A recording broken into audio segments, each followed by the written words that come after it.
예, 여의도 사사건건입니다. 월요일에 뵙는 두 분이죠. 서정욱 변호사, 장윤미 변호사 나왔습니다. 안녕하십니까? 안녕하세요. 예, 총선이 딱 30일 남았습니다. 본격적인 총선 모드로 들어가면서 상대당을 향한 발언도 거칠어지고 있습니다. 오늘은 준비한 영상 보고 시작하겠습니다.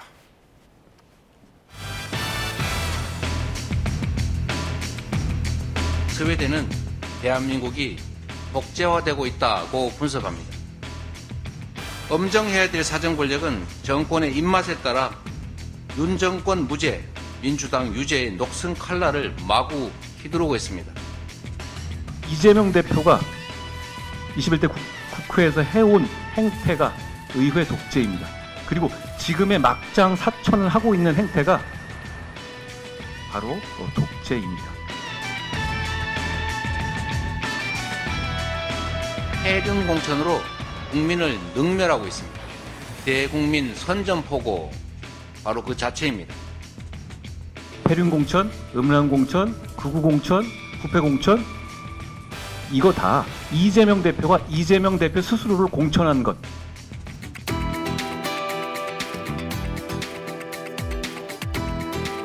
반가워요. 잘 부탁합니다. 1번 이재명. 네.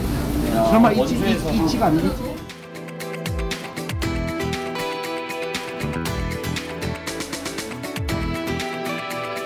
이재명 대표의 막말과 천박한 언행에 너무 익숙해져 있는 것 같습니다. 거의 인종차별에 준하는 망발입니다. 예, 뭐 독재, 사천 뭐 이런 표현들은 이미 익숙해질 대로 많이 여야가 쓴 표현들이고요.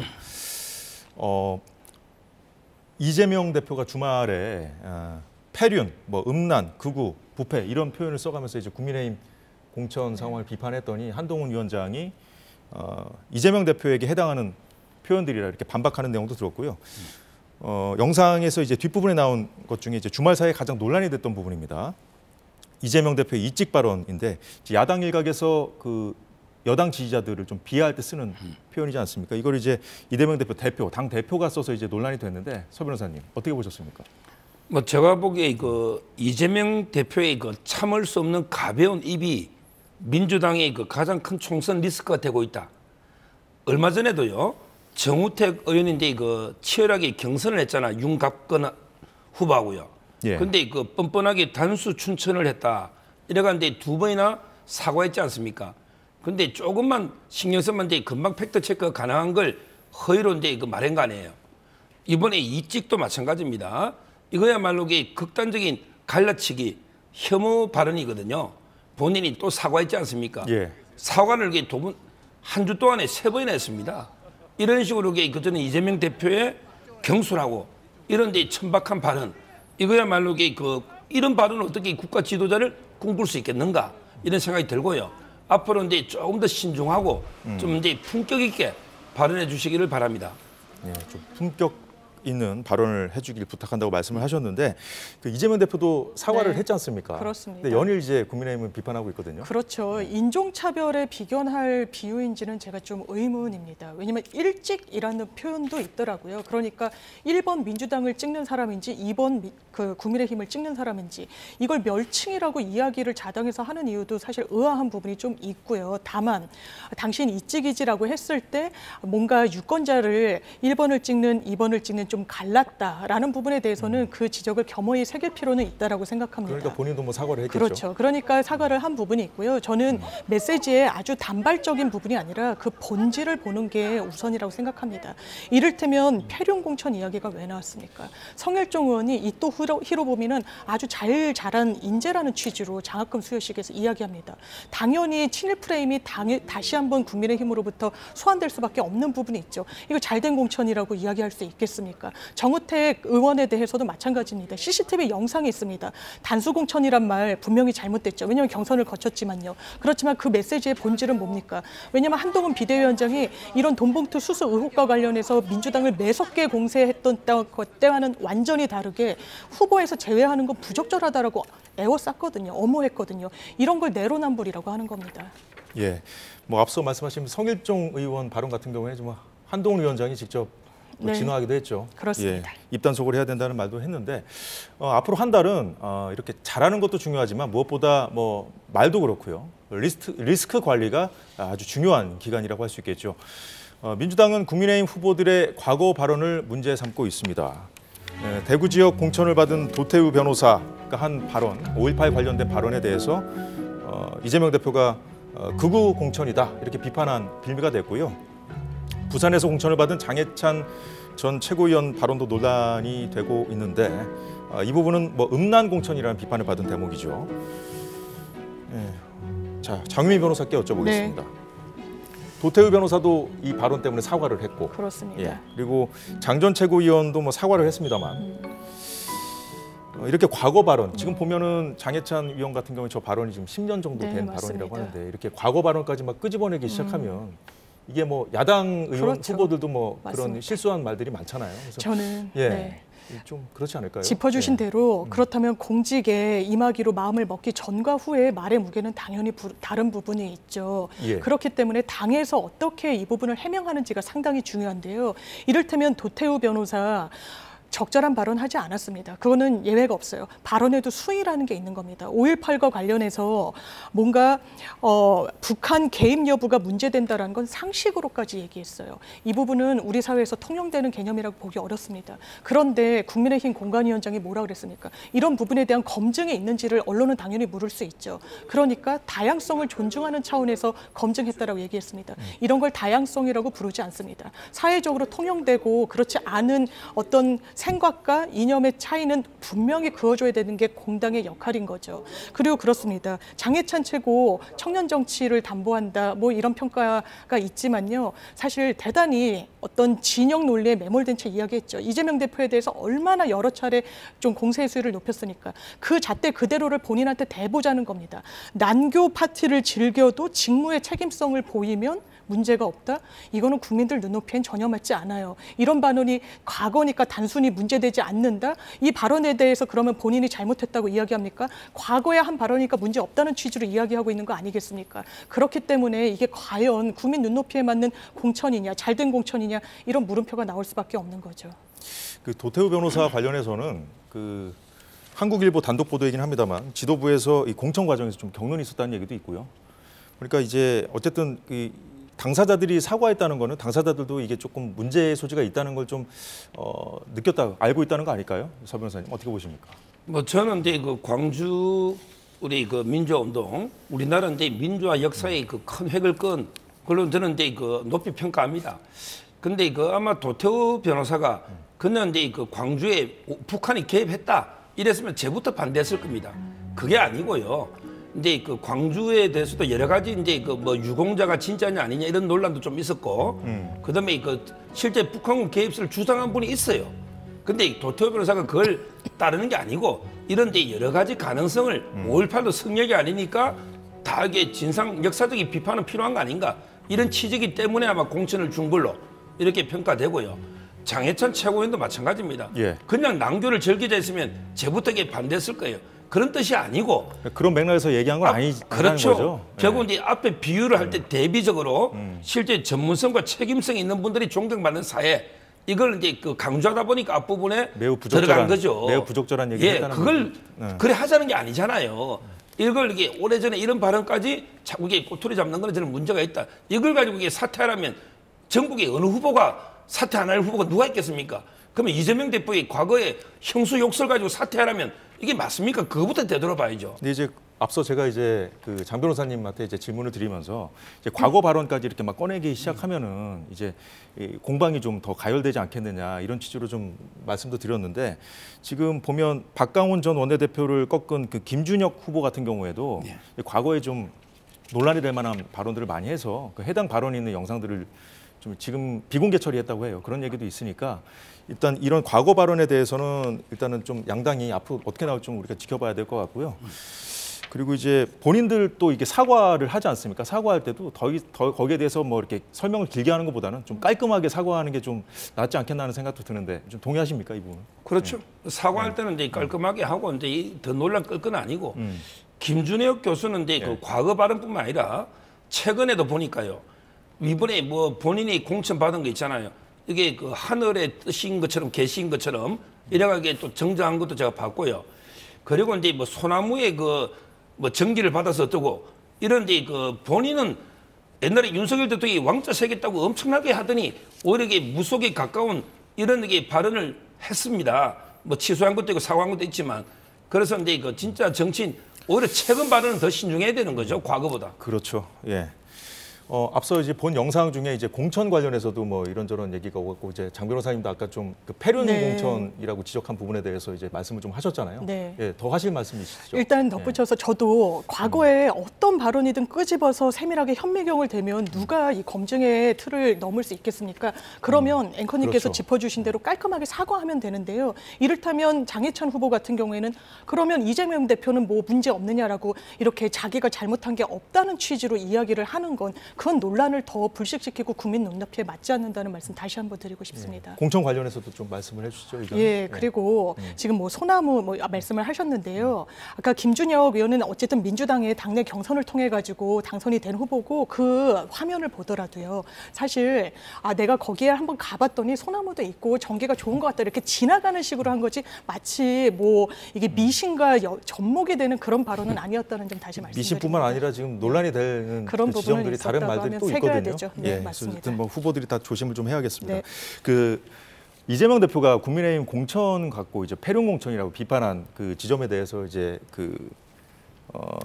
말씀을 해주셨고요. 서 변호사님 의견은 어떠신지 좀 풀어주시죠. 지금 이게 폐륜이라는 뜻은 뭐 인륜에 반한다 이런 이제 뜻이잖아요. 제가 이제 그 하는 것보다 이은주 의원 있잖아요. 이은주 의원은 이제 용인정에서 경선에서 이제 당선 그 후보가 됐죠. 예. 이분이 그 페이스북에 글을 썼더라고요. 이재명 대표를 이제 그 연상군에 비유하면서 그러면서 이제 그 왜 연상군하고 이재명 대표가 닮았냐 이게 이제 그 여자 문제하고요. 그다음에 그 폐륜적인 거 이걸 이현주 의원이 써놨더라니까요. 과거에요. 예, 몇 년 전이죠. 그때는 이제 그 입당하기 전이니까 저는 폐륜이라는 거는 결국은 인륜에 반한다면 이재명 대표가 이제 그 형을 강제 입원하고 그다음에 형수님 그 욕설 있잖아요. 이런 게 바로 폐륜 아닙니까? 그래서 앞으로 이재명 대표가 좀 뭐 윤리라든지 도덕이라든지 이거는 입에 안 담는 게 좋을 것 같아요. 입에 담을수록 그 형수 욕은 생생하게 녹취록으로 다 떠돌아 다니고 있잖아요. 그게 자꾸 환기가 그걸 다시 불러온단 말이에요. 앞으로 윤리는 좀 이재명 대표는 윤리라는 입을 좀 안 닫는 게 단어를 안 쓰는 게 본인한테 도움되지 않을까 이런 생각이 듭니다. 예, 여야의 공천을 두고 벌이는 공방에 대한 두 분의 입장까지 좀 들어봤고요. 여당은 이 민주당 비례대표 위성정당의 더불어민주연합 비례 1번의 전지의 금융정의연대 운영위원을 두고 또 비판을 이어가고 있습니다. 관련 발언 듣고 이어가겠습니다.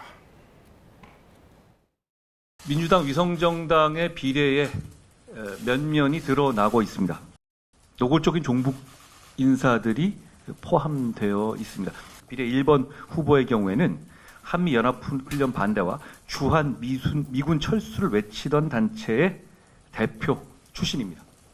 선거연대의 구체적 모습은 지역구는 민주당, 비례는 조국당이라는 이른바 지민비조가 될 것이라고 합니다. 지민비조는 한마디로 소망적 사고이며 국민을 우습게 보는 오만한 발상입니다. 예, 윤재욱 원내대표 방금 들은 얘기를 하면서 종북횡재라는 말까지 표현까지 썼거든요, 오늘. 이렇게 이제 최근에 이제 국민의힘이 민주당을 가장 거세게 비판하는 지점 중에 하나가 이거예요. 지금 비례대표 공천 가지고 하는 건데 서정호 변호사님은 어떻게 보셨습니까? 지금 이제 그 비례가 아마 10석 정도를 이제 할애할 겁니다. 그 중에 진보당이 3석이 있어요. 또 새진보연합이 3석이 있고요. 그다음에 시민 대표로 이제 4분이 오는 거 아니에요. 근데 이분들도 거의 뭐 진보당 성향과 비슷한 이런 분들이 온다면 도대체 국회에 몇 명이 들어오는 겁니까? 어떤 인물들이길래 좀 논란이 되고 있는 겁니까? 지금 이제 그 우리 오디션 여성 1위 했던 전지예 이분은요. 비례 1번이죠? 예, 이분은 이제 그 청년인데 결의 하나 이거는 이제 그 한미연합 훈련을 반대하는 이런 이제 진보당과 같은 노선을 걷는 이런 이제 그 분이고요. 그다음에 그 정영희 이분은 이제 그 전국 여성 농민의 총연합의 통일선봉 대장인데 주로 이제 그 사드 배치 고향과 달리 성주에 와서 계속 시위를 한 사드 배치 이런 분들입니다. 결국 이제 그 한미연합 훈련 반대나 사드 배치 반대 이거야말로 우리 안보 자해가 아니겠습니까? 결국 이제 진보당 노선과 유사하죠. 이런 게 문제되고 있는 겁니다. 그러니까 이제 국민의힘이 이런 인물들에 대한 어떤 공천 그 문제를 두고 이제 종북이다, 뭐 친북이다 이런 공세를 가하니까 민주당 지도부가 이런 인물들 공천 준 거에 대해서 좀 반대했다 이런 보도가 오후에 있었고요. 나왔고 그 지도부가 직접 이 보도 내용을 좀 사실이라고 뭐 인정했다는 얘기가 방금 전에 들려왔거든요. 예. 지금 이제 민주당 지도부도 이제 곤혹스럽겠죠. 왜냐하면 이제 10석은 주의되는 거예요. 민주당은 이제 뭐 몇 석 하더라도. 근데 이제 그 시민 단체 대표들 있잖아요. 그분들도 주로 이런 운동하던 분들이 심사위원이고, 뭐 제가 이름을 안 밝히더라도 주로 이제 이런 활동하던 분이 심사위원이에요. 그러다 보니까 이제 이런 분을 하니까 민주당 입장에서는 상당히 그 공격을 당할 수도 있지만 저는 조국 혁신당이 비례해서 약진한 게 있잖아요. 그 이유가 이제 물론 조국 대표에 대해서 동정심도 있고 좀 이제 선명한 노선도 있지만 무엇보다 이게 민주당 위성 연합이 이제 너무 이렇게 종북 좌파 이런 쪽으로 이렇게 논란이 되니까 오히려 이제 민주당 지지층에서 차라리 그럼 조국 신당을 찍자 그 원인 중에 하나예요. 그러니까 민주당 지도부로서는 계속 비례가 이런 식의 논란이 있으면 조국당이 대안이 될 수 있거든요. 그래서 아마 이게 좀 곤혹스러운 이런 입장으로 보입니다. 조국 혁신당 말씀하셨지만 사실 그 최근에 지지세가 좀 무섭게 올라가고 있잖아요. 그렇습니다. 그래서 이제 이재명 대표하고 조국 대표죠 이제 만나기도 하고 그랬는데 그 어떻게 보십니까? 지금 방금 전에 보도에 따르면 민주당 지도부도 이 부분에 대해서 이런 지적에 대해서 좀 심각하게 받아들이고 있는 것 같습니까?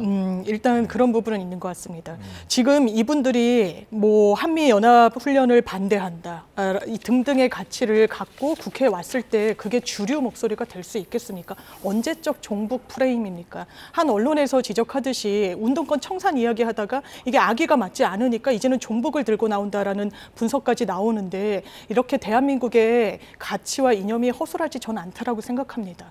이런 분들이 국회에서 그럼 계속해서 의원 활동을 하고 의정 활동을 하면서 뭔가 종북 활동을 할 수가 있겠습니까? 대한민국 그런 국가가 아닙니다. 그런데 왜 이런 구시대적인 것을 끄집어내서 공격의 수단으로 삼는 것인지 좀 의아한 부분이 있고요. 지금 집권 여당의 선거 슬로건으로는 전 굉장히 한가하다고 생각합니다.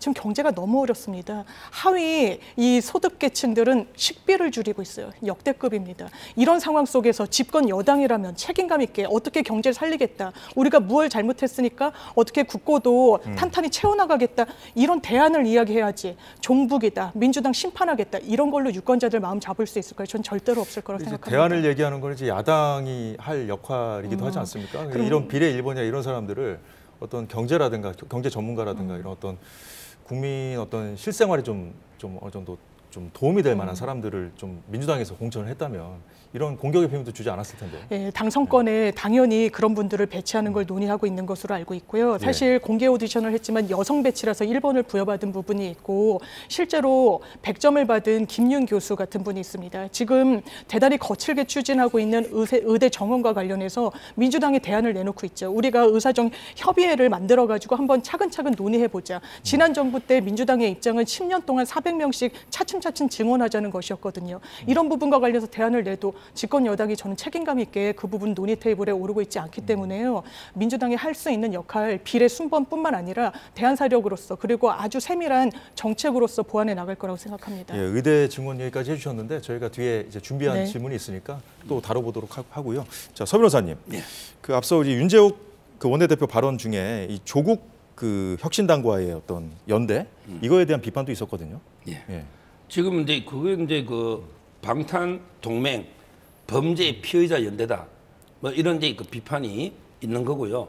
저는 아마 이제 조국 혁신당을 보고 이제 주로 우리 보수 진영에서 비판하는 게 뭐 소도 아니냐. 소도라는 게 뭐냐면 이제 옛날에 사만 시대 죄를 지어도 이게 소도로 도망가면 성역으로 돼가지고 체포를 못하는 이게 소도잖아요. 근데 저는 조국 혁신당이 소도하고는 다르다 봐요. 왜냐하면 이제 조국 혁신당으로 도망간다 해서 성역이 아닙니다. 이 말은 이제 법은 법대로 집행합니다. 조국 당으로 가도 조국 대표가 대법원에 기각되면 2년 실형이기 때문에 조국 대표 구속 곧 될 거로 저는 봅니다. 그다음에 황운하 의원이 도망을 조국 당으로 가도 바로 이제 1심에 3년이죠. 2심에서 이제 기각되면 구속될 거로 봅니다. 요즘 여기 성력, 소도가 없습니다. 이게 바로 법치입니다. 아무리 저는 범죄 피해자 피고인들이 조국 혁신당으로 가도 저는 이제 방탄은 어렵다. 이렇게 보고 있습니다.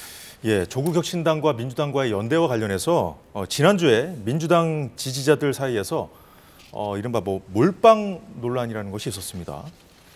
이 대표가 영등포 유세 현장에서 자, 양손에 빵을 들고 포즈를 취했는데 예, 이런 사실이 알려지자 지역구도 민주당, 비례정당도 민주당 위성정당인 더불어민주연합 투표해달라는 신호라는 얘기가 주로 이재명 대표 강성 지지층이긴 한데요. 이 민주당 지지자들 사이에서 나왔습니다. 민주당은 조국 혁신당 지지층과 겹치니 같이 간다고 하지만 자, 민주위성정당이 이제 따로 있지 않습니까, 네. 장 변호사님? 이런 상황에서 민주당의 입장이 이렇잖아요, 네. 지금. 민주당 지도부의 속내가 좀 복잡하다고 볼 수 있을까요? 물론 저 몰빵 얘기는 지지자들 사이에서 나온 거긴 합니다. 네, 셈법이 복잡해질 것 같습니다. 처음에는 거리두기를 좀 확실히 했던 부분이 있죠. 그렇죠. 그런데 유의미한 지지율이 나오고 있던 것도 정치적인 현상이거든요. 예. 그런데 민주당의 표를 잠식하는 효과가 분명히 있기 때문에 이 부분이 민주당 표 득실로 봤을 때는 플러스일 것인가 마이너스일 것인가를 생각하지 않을 수가 없을 겁니다. 다만 큰 틀에서는 민주진영이라는 한 울타리 속에 담기기 때문에 이 부분을 완전한 마이너스다, 손해다 이렇게 하기는 어려울 것 같고요. 예. 저는 오히려 국민의힘으로서도 속내가 좀 복잡할 거라는 생각이 드는데 말씀을 이렇게 주셨지 않습니까? 범죄 피해자 연대다. 지금 피해자고 수사받고 있고 재판받고 있고 1심에서 뭐 유죄형이 나오고 여러 인사들이 있죠. 그런데 유권자들이 왜 어쨌든 호응하고 있느냐. 그럼에도 불구하고라는 겁니다. 무엇에도 불구하고 검찰 수사를 받았지만 검찰권이 과연 공정한가, 남용되고 있지는 않은가 이런 부분입니다. 이게 이름도 조국 혁신당 아니겠습니까? 조국 전 장관 당시에 저인망식 수사받은 거 국민들이 지켜봤습니다. 그러니까 조국 전 장관은, 조국 혁신당 대표는 이런 이야기를 할 수 있다라는 거죠. 왜냐하면 대비되는 광경이 있으니까요. 김건희 여사 단 한 번 조사하지 못했습니다. 소환조차 하지 못했어요. 거기에 따라 대비되는 건 사모펀드에서 시작해서 입시 비리까지 아주 대대적인 압수수색과 이런 장기간의 수사, 이걸 공정과 상식이라고 이야기할 수 있는지를 유권자들이 저는 조국 혁신당을 지지하는 그 흐름 속에서 읽어낼 수 있다고 생각합니다. 그러면 이제 과거에 이제 조국 사태에 좀 실망했었던 그런 지지자들조차도 이제 조국의 강을 네. 건너게 된 배경에 대해서 좀 설명을 하셨다고 네. 이해하면 될까요? 네, 그렇습니다. 예, 서정욱 변호사님. 앞서 이제 조국 혁신당으로 이제 지지하는 분들이 어떤 이유를 했는지에 대해서 말씀을 좀 간략하게 해주셨었잖아요. 예. 근데 지금 과거에 이재명 그 대표도 도지사 시절에 조국 사태 때 조국 당시 그 수석이었나요, 장관이었나요? 뭐 좋은 발언을 하지 않았어요. 편을 들어주지 않았었거든요. 그렇죠. 예. 그때도 이제 변명의 여지 없는 잘못이다. 그렇게 이랬고요. 얘기했었죠, 맞아요. 예. 지금 이제 그 조국 대표하고요. 그다음에 이재명 대표 민주당은 제로섬 게임을 벌이고 있는 거예요. 이 말은 이제 그 빵이 두 개가 있는데 제로섬이라는 거는 이제 그 파이를 키울 수는 없는 거예요. 이 말은 빵을 3개, 4개, 5개 이렇게 만들 수는 없고 빵 2개를 가지고 서로에게 뺏고 뺏기는 이게 제로섬 게임이에요. 결국 이재명 대표는 이제 몰빵해달라. 지역구 비례다 우리 찍어달라 민주당. 이런 이제 주장이고요. 그다음에 그 조국 대표는 하나는 이제 지역구는 민주당 빵 주고 그다음에 빵 하나 우리 비례는 우리 찍어달라. 이런 이제 그 지금 저는 게임을 벌이고 있고 근데 이 부분에서 저는 조국 신당이요. 조국 대표가 이제 그 3명의 이씨를 잡고 있다고 봐요. 3명의 이씨를. 3명의 이씨? 조국 교수가. 첫째는 이제 바로 이재명 대표입니다. 이재명 대표가 이제 나중에 비례 다 뺏기면요. 그럼 어떻게 됩니까? 지역구에서 이제 의석이 있을 거고 순수 민주당 출신의 비례는 몇 명 안 되잖아요. 그러면 이게 합쳐가지고 총선 패배했다 이런 오거든요. 그러면 이재명 대표가 책임을 져야 되잖아요. 비례를 뺏기는 거예요. 국민의힘은 비례가 20석이 나오는데 예를 들어 민주당은 10석 떼주고 한 5석밖에 안 나오면 이미 국민의힘보다 15석을 비례해서 지고 들어가는 거예요. 그럼 일당이 될 수가 없잖아요. 따라서 이제 조국 대표가 이재명 대표를 잡고 있고 그다음에 두 번째 이씨는 이준석 대표. 이준석 대표에게 바람이 안 불어요. 이쪽에서는 한동훈 바람, 이쪽에서는 조국 바람. 그 중간에 끼가지고 이준석 대표가 고전하고 있잖아요. 원래 둘 다 심판하겠다고 나갔는데 그러니까 껴있는 상태다. 지금 보면 껴있죠. 이준석 대표가. 그다음에 세 번째 조국 대표가 이낙연 대표를 잡고 있는 거예요.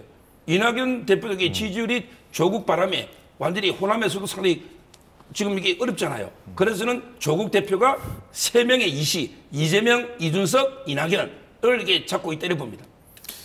예, 조국 혁신당에 대한 두 분의 견해까지 잘 들어봤고요. 다음 주제로 넘어가 보도록 하겠습니다.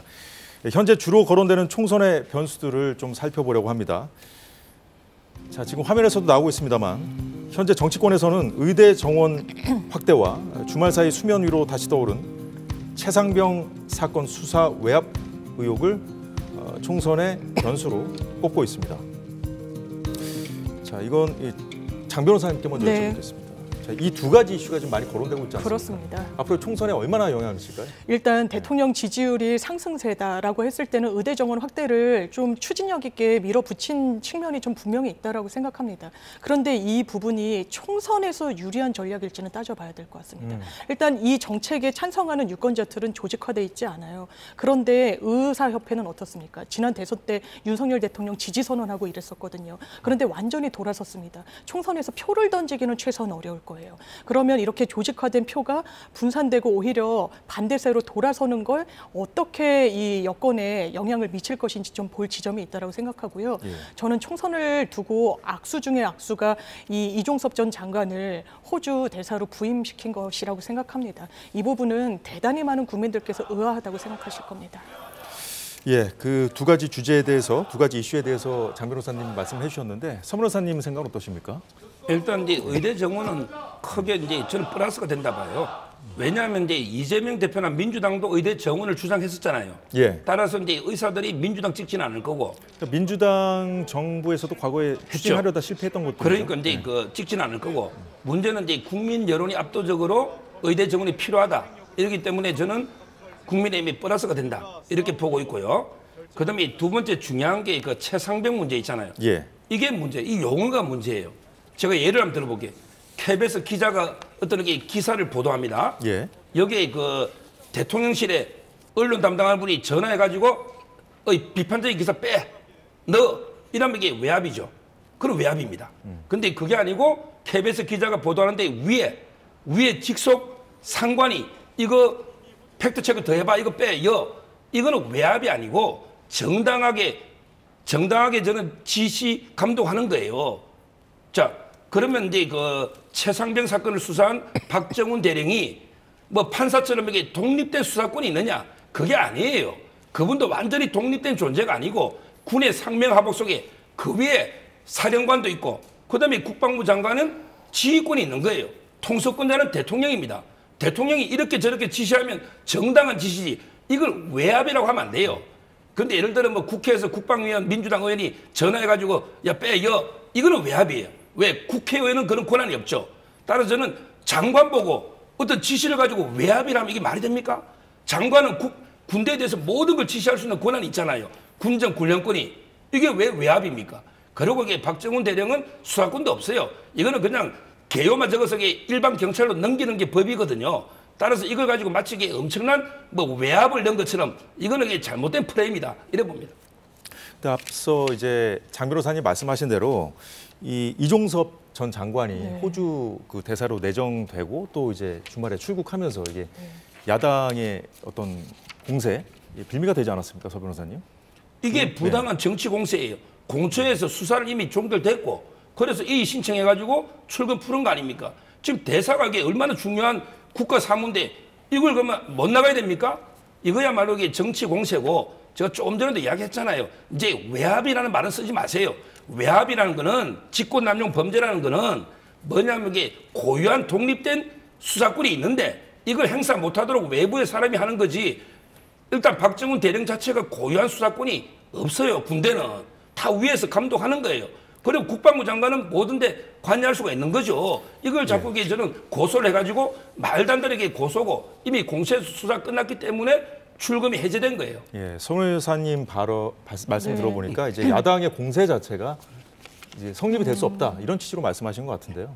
동의하기 어렵습니다. 지금 대한민국의 해병이 안전장치 없이 거의 뭐 가슴까지 물이 차는데 들어갔다가 사망했습니다. 수사를 어떻게 해야 되겠습니까? 그 지시를 한 가장 핵심적인 책임을 가진 분들을 처벌하는 게 맞지 않겠습니까? 그렇게 하겠다고 박정훈 대령이 했던 겁니다. 석연치 않은 이유로 수사 브리핑을 못하게 되고 누구를 빼라 이랬다는 지시가 위에서 내려왔다는 겁니다. 거기에 핵심이 이종섭 전 국방부 장관인 겁니다. 왜냐하면 국회에서 이야기한 부분과 배치되는 이야기들도 그런 물증들도 상당히 나왔거든요. 지금 중요한 국가 사무에 민주당이 딴지를 건다는 취지로 말씀 주셨는데요. 이렇게 중요한 국가 사무를 출국 금지된 사람을 내보냅니까? 피해자를 내보내나요? 수사 마무리되지 않았습니다. 공수처에서 딱 한 번 4시간 조사했습니다. 저희가 조사 받아보면 4시간 조사는 굉장히 간략하게 했다는 거예요. 조사 열람까지 합치면 거의 수사는 기초 수사도 못했다는 겁니다. 이런 사람을 굳이 내보내는 이유가 무엇입니까? 과거에 한 장면이 떠오른 부분이 있죠. 손준성 검사, 대통령과 사실 정조준되는 부분이 있습니다. 수사받고 재판받는 동안 감찰 중단했죠. 승진했습니다. 이 부분과 관련해서 이걸 온당한 어떤 인사권 행사라고 볼 수 있을까요? 그리고 이종섭 전 장관으로 다시 돌아와서 이게 온당한 이 어떤 임명입니까? 그리고 법무부는 주무부처 임에도 불구하고 출국금지 사실을 알지 못했다고 이야기합니다. 예, 이 그래서, 정부 들어서 FBI가 하는 역할을 우리가 하겠다. 다 치밀하게 범죄 수사 경력 조회하겠다고 하고 인사검증에서 이렇게 놓쳐버린다? 이건 국정 운영이 제대로 된다고 보기 어렵죠. 지금 말씀하신 그 이유로 네. 오늘 또 민주당에서 뭐 외교부 장관, 맞습니다. 법무부 장관까지 뭐 탄핵을 추진하겠다고 했는데 정권 심판론 이슈로 이 최상병 사건을 다시 점화하는 상황입니다. 관련 발언 잠시 들어보겠습니다. 민주당이 많이 앞설 때 상당 기간 매우 자중하는 것 같고 조심하는 것 같더니 지지율이 조금 역전되는 것 같으니까 곧바로 이번 이종섭 장관 도주대사로 임명하고 개구멍으로 도망을 시키는 그런 일이 벌어졌습니다. 국민들이 용서하겠습니까?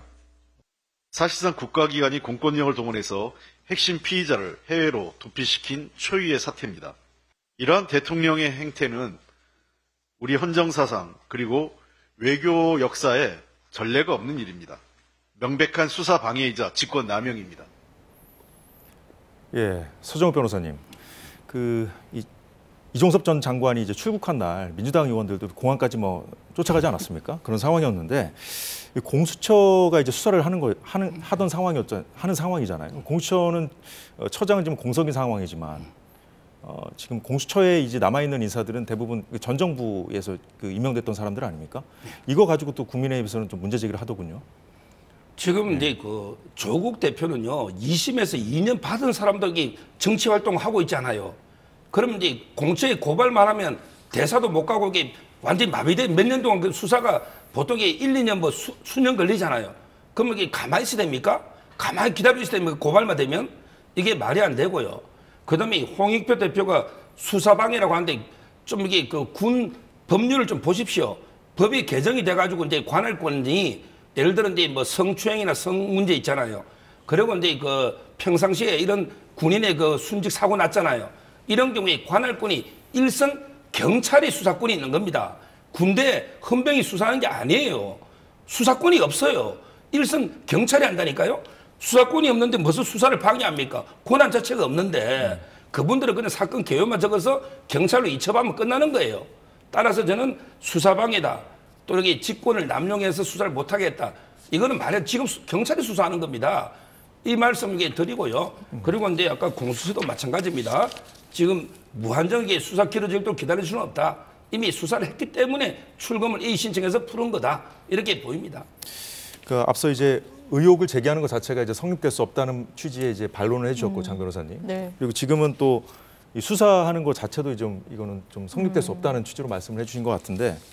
반박하시겠습니까? 예, 동의하기 어렵습니다. 2천만 하면 되는 문제일 수 있죠. 왜냐하면 이 군 내부에서도 수사력과 관련해서 문제가 내부에서 잘 해결되지 않기 때문에 외부 일선 경찰에 넘긴 것도 맞습니다. 제도가 정비가 됐거든요. 그런데 2천만 하면 되는데 왜 이렇게 무리수를 둔 겁니까? 수사 브리핑 다 예고가 돼 있었습니다. 이종섭 전 장관은 본인이 이 사인까지 했다는 거죠. 그렇게 하라고. 갑자기 석연치 않은 이유로 뒤집어졌습니다. 그러면 장관까지 뒤집을 수 있는 그 권한은 누구한테 있을 것인가? 것인가? 당연히 그 윗선 아니겠습니까? 그리고 그 당시에 대통령실에 어떤 그 안보 비서관들과 연락을 주고받던 흔적들이 남아 있으니까요. 지금 이 부분과 관련해서 직권남용, 오히려 대통령에게 직분이 있었고 할 수 있는 일이라고 하지만요. 직분이 있어야 성립하는 게 직권남용죄입니다. 사법농단 사건에서 법원이 무죄를 줄줄이 받았다는 건요. 법원에게는 타 재판부에게 관여할 권한 자체가 없어서 부적절하지만 무죄 나왔었던 것이거든요. 그러면 대통령의 직무 범위는 상당히 포괄적이고 이 포괄적인 직무를 본인의 어떤 남용을 했다, 권리 행사를 타인의 권리 행사를 방해하거나 본인의 권한을 남용했다라고 하면 성립하는 게 직권남용죄입니다. 당연히 들여다볼 여지가 있죠. 이런 그 핵심에 있는 인물을 호주 대사로 이렇게 중체대한 시기에 내보낸다? 저는 국민들이 총선에서 이 부분 당연히 채점하고 계실 거라는 생각이 듭니다. 예, 최상병 사건에 대한 정치권 공방에 대한 두 분 견해까지 들어봤고요. 자, 마무리 수순에 접어든 공천도 잠시 짚어보도록 하겠습니다. 아직 민주당 공천 확정되지 않은 지역 가운데 전국적인 관심 지역구가 된 곳이 있습니다. 서울 강북 을인데요. 자, 오늘 저녁에 박용진 의원과 정봉준 전 의원의 결선 투표 결과가 나온다고 합니다. 지난번 3자 경쟁에서 살아남은 박용진 의원 941생이라는 그 표현을 언론들이 하지 않았습니까? 박 의원 본인 말로는 오늘 그 결선 결과가 나오는 결선 투표도 30m 뒤에서 100m 달리기 경주를 하는 것과 마찬가지다 이렇게 얘기를 했는데, 자, 이거하고요. 국민의힘 상황도 좀 보죠. 서울 중성동 을의 승부가 아직 남아 있습니다. 3자 경선에서 이영 전 장관 탈락했고요. 하태경 의원과 이해운 전 의원이 결선을 치르게 되는데요. 자, 이 두 지역구에 대한 두 분의 전망을 좀 자료로 들어보도록 하겠습니다. 서정욱 변호사님 먼저 해주시죠. 일단 이제 우리 국민 전체가 여론조사하면요, 박용진 의원이 하위 10%라고 누가 평가하겠습니까? 상위 10%에도 시원찮을 겁니다. 그만큼 이게 언론 활동이나 의정 활동을 잘했죠. 예. 근데 30% 감점 가지고는 저 어렵다 봐요. 정봉준 의원도 이제 나름대로 인지도는 있거든요.